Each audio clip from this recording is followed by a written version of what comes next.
Son las 10 de la noche y es la hora de opinar. Hoy, con Héctor Aguilar Camín, Jorge Castañeda y Javier Tello, vamos a debatir tres temas muy polémicos.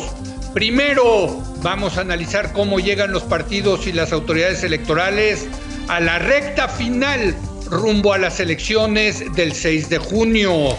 Después vamos a examinar el objetivo del gobierno de modificar los contenidos de los libros de texto gratuitos. Y finalmente haremos nuestro comentario semanal sobre el COVID-19 en México. Así que quédese aquí en Foro TV, que ya comenzó la hora de opinar.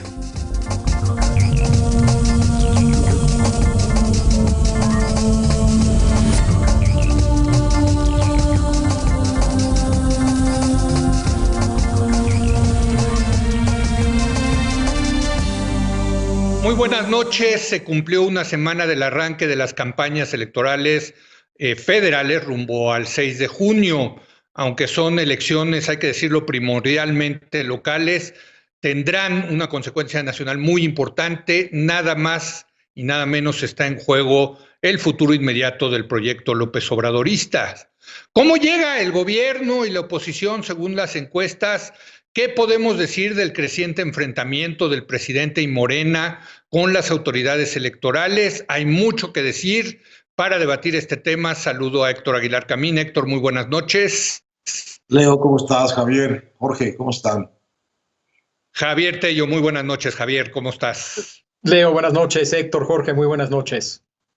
Y Jorge Castañeda. Jorge, muy buenas noches. ¿Cómo estás? Hola a todos. Un gusto estar de vuelta con ustedes. Sí. Pues sí, ya hacía falta. Oigan, muy pocas encuestas. Realmente es impresionante ver que durante este año se han publicado tan solo 4 encuestas en viviendas, 5 telefónicas, muy poca información. Pero Héctor, pues las pocas encuestas que hay, todas ponen a Morena en primer lugar y con una gran probabilidad en este momento, si se llevaran a cabo la elección en este momento, de Morena junto con los partidos satélites, con los otros partidos que apoyan a López Obrador, de por lo menos retener la mayoría simple en la Cámara de Diputados, Héctor. Bueno, sí, eso dicen las encuestas y nosotros no vamos a negar las encuestas. Llevamos mucho tiempo de usarlas con mayor o con menor rigor, pero con consistencia o con insistencia, pues como un referente. Entonces, ese referente está ahí. El problema que yo creo que está pasando aquí con estas encuestas es que están midiendo una cosa que ya no existe, que ya dejó de existir. O estaban midiendo demasiado anticipadamente una cosa que todavía no sucede. Y esta cosa que no sucede todavía, pues es, y que está reflejado en esas encuestas, lo que no está reflejado en esas encuestas, pues es que las campañas apenas están empezando. Las campañas tienen una profunda carga local. De manera que mientras no tengamos encuestas locales, la verdad lo que estamos teniendo son visiones muy amplias, muy globales, de algo que es muy granulado, que es muy específico. De manera que, sin descartar en absoluto el veredicto de estas encuestas, yo diría que las tomemos como lo que son. Son retratos de una cosa que estaba sucediendo hace el tiempo en que están esas encuestas, pero que probablemente ya no está sucediendo hoy. Entre más información recibimos del nivel local, vemos desde luego una elección muchísimo más complicada que la que indican estas encuestas, pero mucho más complicada y mucho menos favorable, desde luego, a la coalición gobernante. De manera que yo diría, tomemos esto como referencia, pero hasta que no tengamos como el tacto de lo que está sucediendo localmente, no anticipemos tendencias. Esa es un poco mi reflexión. Javier, digo, desde luego coincido con Héctor, pero sí me llama la atención la poca información que se ha tenido en este proceso electoral. Eso también creo que dice algo, Javier, ¿no? Sin duda, poca información pública, hay que decirlo. Sospecho que los partidos, las coaliciones, los candidatos tendrán sus propias encuestas y sería muy interesante saber qué dicen. Pero coincido que hay pocas encuestas públicas dada la importancia de esta elección que tú señalabas. Siempre son importantes todas las elecciones, pero tal vez esta tiene una ligera mayor importancia que otras elecciones intermedias en el pasado. Muchas posibles explicaciones de por qué hay poca información, pocas encuestas. Son caras en un momento de crisis económica, una posible razón. Hay un tema de la pandemia que tal vez limitó mucho la salida y sigue limitando la salida de encuestas, por lo menos presenciales, y la pregunta ahí sería ¿por qué no hay más encuestas telefónicas en vez de encuestas presenciales? Me imagino que también es un tema de política y de estrategia política por parte de medios, de si hacerlas o no hacerlas en función de los resultados, pero dado que los resultados favorecen en general de estas encuestas, favorecen en general a Morena, al partido en el gobierno, esa explicación no parecería ser tan relevante, pero coincido que es una lástima porque entre menos encuestas hay, más cuestionable se vuelve cada encuesta, porque cada encuesta en lo individual puede tener sus problemillas y lo que quieres es un buen número para poder hacer un promedio de todas ellas. No, totalmente. Fíjate, Jorge, la última encuesta, la de marzo, telefónica del Financiero, le daba en efectiva 55% de intención de voto a Morena. Esta es la del Financiero, y hay una de GEA-ISA de vivienda, también de marzo, que le da 40% de intención de votos. Son 15 puntos porcentuales. Es un mar de diferencia, Jorge. Muchísimo, muchísimo. Bueno, es altísimo, la variación es altísima. Me dicen que esto está sucediendo también a nivel de varios estados, es decir, donde hay encuestas para las gubernaturas, en los 15 estados donde va a haber una elección de gobernador, y que hay variaciones de 10 o 15 puntos, según la encuesta, según quién la pagó, según quién la vio, etcétera, según también si fue telefónica, si fue en vivienda, cuál es la tasa de rechazo en las telefónicas. Del Financiero aparentemente fue de más de 60% el rechazo a la primera llamada telefónica, que es un rechazo muy alto. Entonces, en efecto, yo creo que estamos un poquito pues navegando de noche en todo esto. Ahora, lo que vale la pena, yo creo, subrayar es lo que decía Héctor, en el sentido de que todas estas encuestas, salvo las estatales, todas estas encuestas son encuestas nacionales, y la elección en realidad pues no es una, son 300 elecciones distritales. Y mientras no tengamos los datos, no digo de los 300 distritos, pero todos los distritos, por decir algo, del Estado de México, que son pues, casi el 15%, o de Veracruz, o de Jalisco, los grandes, o del DF, en fin, la Ciudad de México, pues no sabemos muy bien qué está pasando. La verdad, hasta que no tengamos esos datos, a mí me parece que si tratamos de deducir los resultados de lo que vemos indirectamente, digamos, casi al revés del principio de incertidumbre de Heisenberg, pues no le está yendo tan bien a Morena como lo sugieren las encuestas que sí conocemos, Leo, porque pues tenemos un jefe de Morena que está de muy mal humor y está echando pestes todos los días contra todos. Hoy hasta dijo algo que normalmente un candidato nunca dice. Bueno, si pierdo no importa, porque tengo derecho de veto. Bueno, a ver, con 60% de intención de voto, que se esté preocupando y diciendo que no importa si pierde, yo no entiendo. Sí, eso, Héctor, parecería que si viera las encuestas, el presidente y Morena deberían de estar muy tranquilos y contentos. No parece ser el caso, Héctor. Ahora, añado otra cosa. Puede estarse presentando un cambio muy importante en los recursos que tienen los partidos y en particular la coalición gobernante, pues justamente para la instalación de la Cámara de Diputados, que es es la joya de la corona de esta elección. De acuerdo con los, recursos que tenían antes, podían hacer lo que hicieron en el 2018, que es dotarse mediante el uso de pactos y leyes secundarias de una sobrerepresentación anticonstitucional mucho mayor, una representación en términos de curules en la Cámara de Diputados infinitamente mayor, no infinitamente mayor, muy claramente mayor que la que les dieron realmente los votos. Mediante estos arreglos posteriores a la elección, pues la coalición gobernante se metió 39 diputados de más que no fueron votados por los votantes en ese sentido.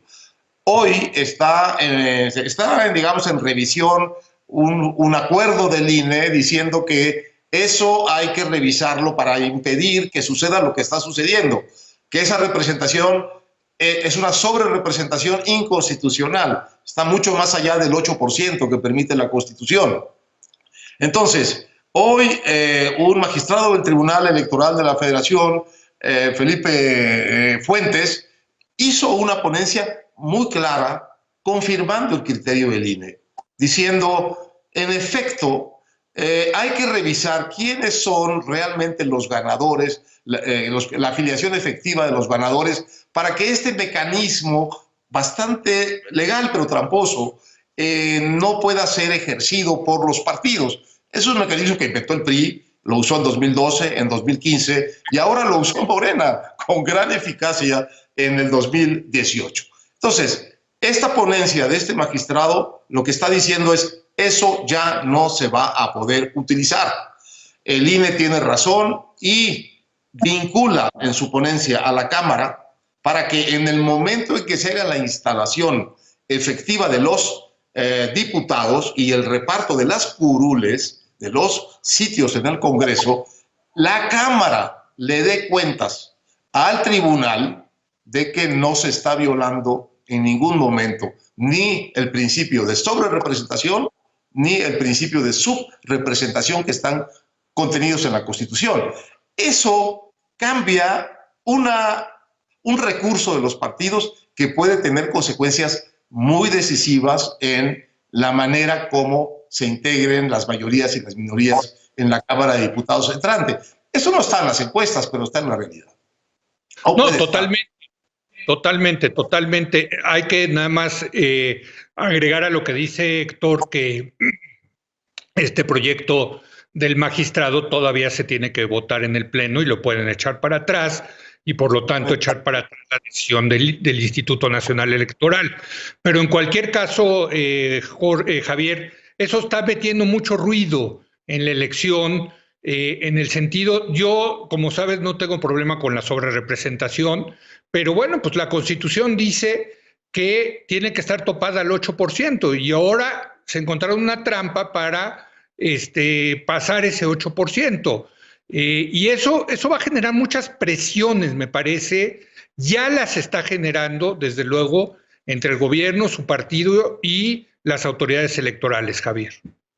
Sí, hay mucho ruido en esta elección más allá de eso, pero tienes razón que uno de los elementos que genera ruido es la tensión entre el árbitro, entre las autoridades y los jugadores. Sin lugar a duda, ese es uno de los ruidos. También hay muchos otros. Hay un ambiente tenso por la participación del presidente en el proceso. Hay también tensión o ruido por la manera en que tanto la oposición como el gobierno y Morena están enmarcando esta elección como una elección de parteaguas definitiva, tanto la oposición como Morena sí la están enmarcando y en ese sentido polarizando el ambiente. En fin, en efecto, es, creo yo, una elección en la que hay muchísimo ruido. Regreso rápido al tema de las encuestas. Creo que si bien hay pocas encuestas, y hay una dimensión local que tal vez no están capturando las encuestas, sí sorprenden los resultados que tenemos. Es decir, que en este contexto esté tan bien Morena y tan mal la oposición, sobre todo en unas elecciones intermedias, donde en general, históricamente, excepto raras excepciones, le va mal al partido en el gobierno, el que esté liderando las encuestas, el partido en el gobierno, el que le vaya tan bien al partido en el gobierno, insisto, dado además el contexto de crisis económica, pandemia, etcétera, sí sorprende y algo hay ahí que tenemos que entender y explicar. igual están profundamente equivocadas y todo es al revés, pero lo único que tenemos, los únicos datos que tenemos son las encuestas. Todo lo demás son racionalizaciones e interpretaciones no fáciles de hacer. Y sí, insisto, por más que pueda estar más competido a lo que se pensó, más cercana a lo que, de lo que se pensó en su momento, sí sorprende en la coyuntura este tipo de resultados de las pocas encuestas que tenemos.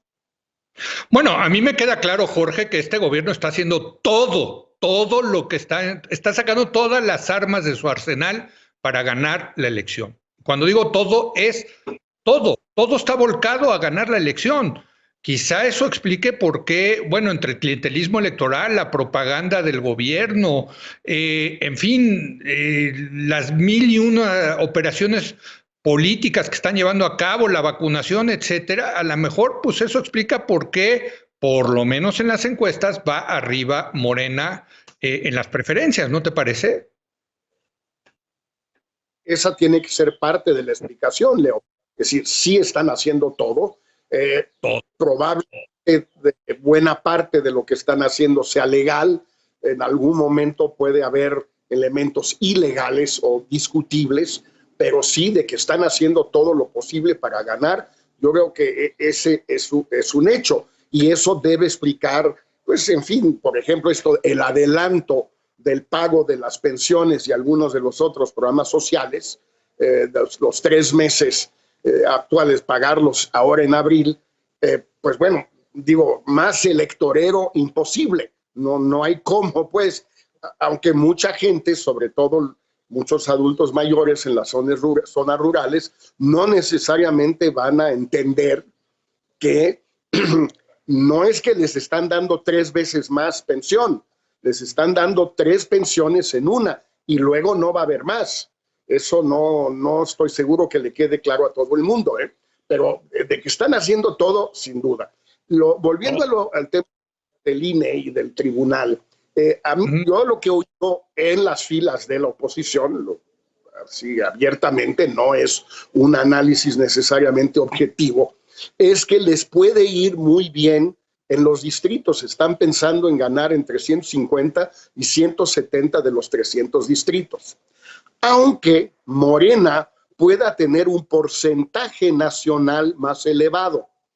Es decir, ellos pueden ganar más de la mitad de los distritos, pero Morena puede tener un porcentaje más alto y entonces ahí es donde va a entrar en juego este tema de la sobrerepresentación, porque es una situación que no hemos visto muchas veces en elecciones intermedias o presidenciales, en lo que se refiere a la Cámara de Diputados. Eso creo que puede ser lo más interesante de esta elección, pero para ello tenemos que ver encuestas estatales. A mí se me hace que sea interesantísimo que alguien pagara una encuesta en los 40 y pico de distritos del Estado de México.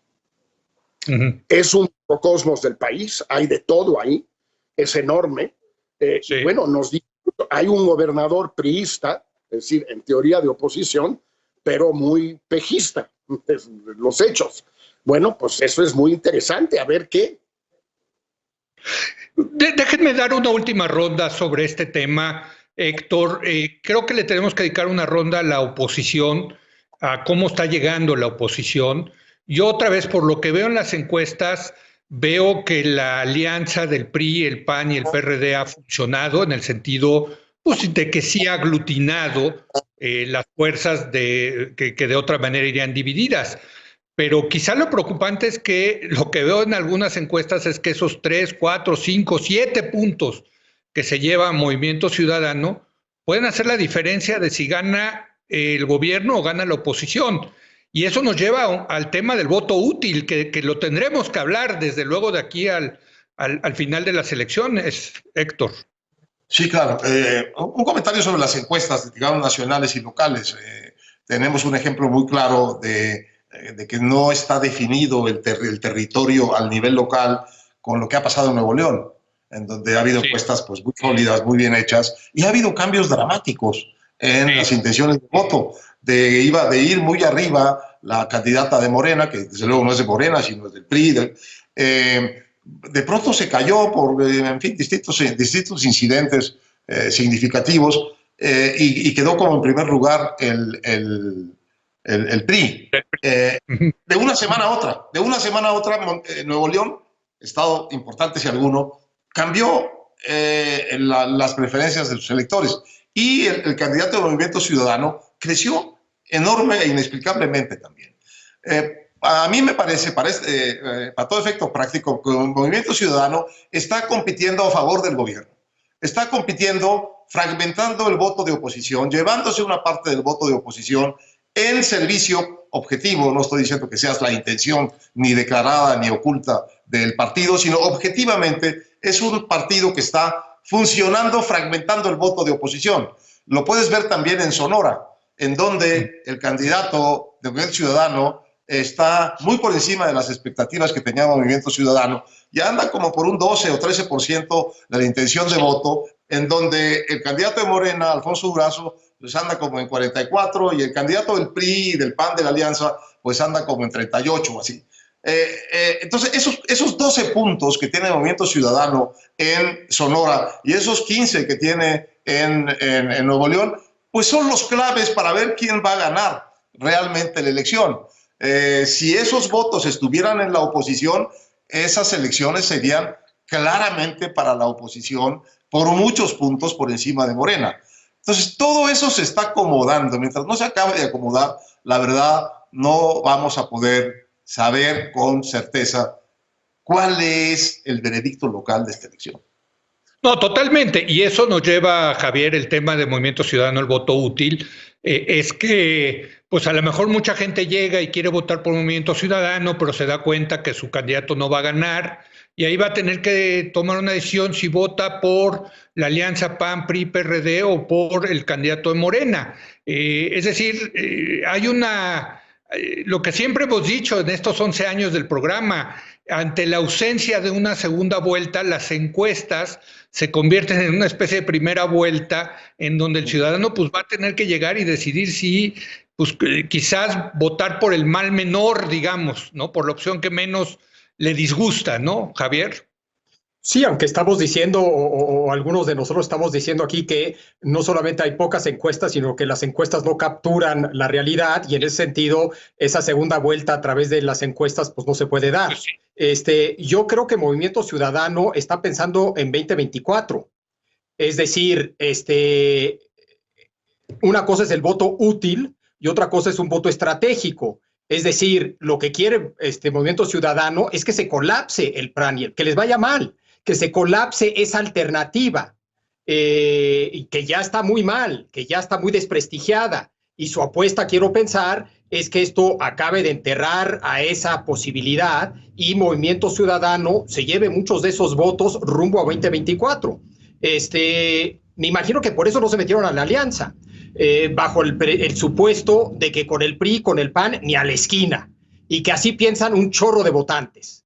Sí. Y precisamente la manera de implementar esa estrategia pues es mantenerse de manera independiente, ser otra oposición, una tercera oposición. Pero el gran beneficiario de esa estrategia puede acabar siendo el gobierno y Morena, ¿estás de acuerdo? Bueno, la pregunta es si le va a ir mejor a Movimiento Ciudadano de aquí a 2024 con esta estrategia o no. Y me imagino que su objetivo es que les vaya mejor.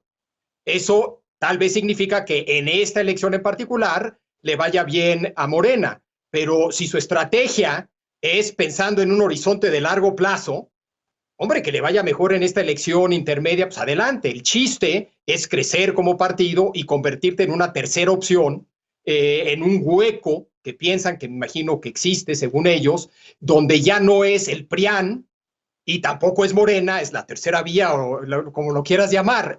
Esa es la idea, me imagino, tanto en términos ideológicos como en términos electorales. Y no se me hace una mala jugada ni estrategia, independientemente de lo que puedas pensar de su impacto inmediato en la elección intermedia. Pero yo sí creo que la oposición no ha sabido aprovechar esta coyuntura, para nada, y habla mucho del perfil de esa oposición, de la historia de esa oposición, y del presente de esa oposición. Bueno, hace unas semanas Jorge de manera muy elocuente describió una parte de esa oposición cuando describió su opinión, nos dio su opinión del PRI. Y es una opinión compartida por un chorro de gente. Y sospecho que otro grupo tiene una opinión también muy mala del PAN.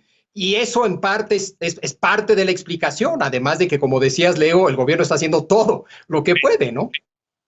Ahora, esto que decías de Movimiento Ciudadano, Jorge, me recuerda un poco lo que decían los Liberal Democrats en la Gran Bretaña, ¿no?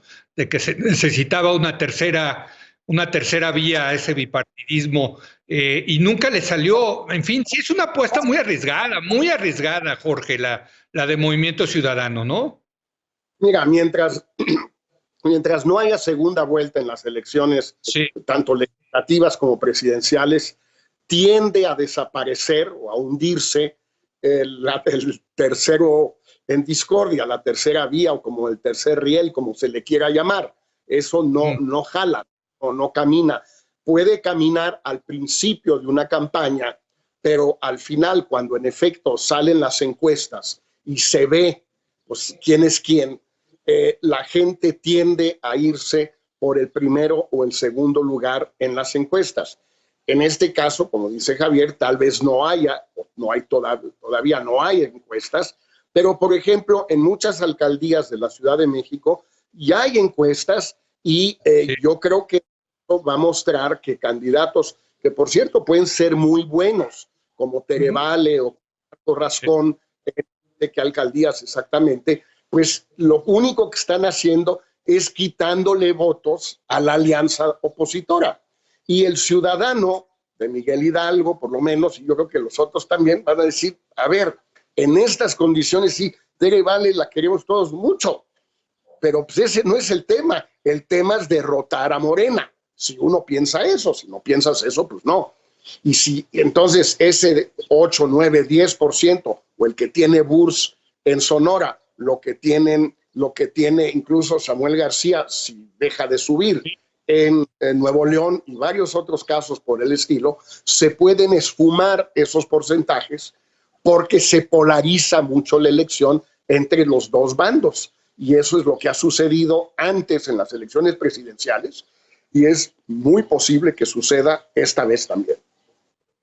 Hijo, interesante. Desde luego vamos a seguir analizando este tema electoral de aquí al 6 de junio. Es el gran tema en la agenda pública. Por lo pronto vamos a hacer una pausa y vamos a regresar con otro tema muy importante, que es la intención del gobierno del presidente López Obrador de cambiar los contenidos de los libros de texto gratuitos. Regresamos.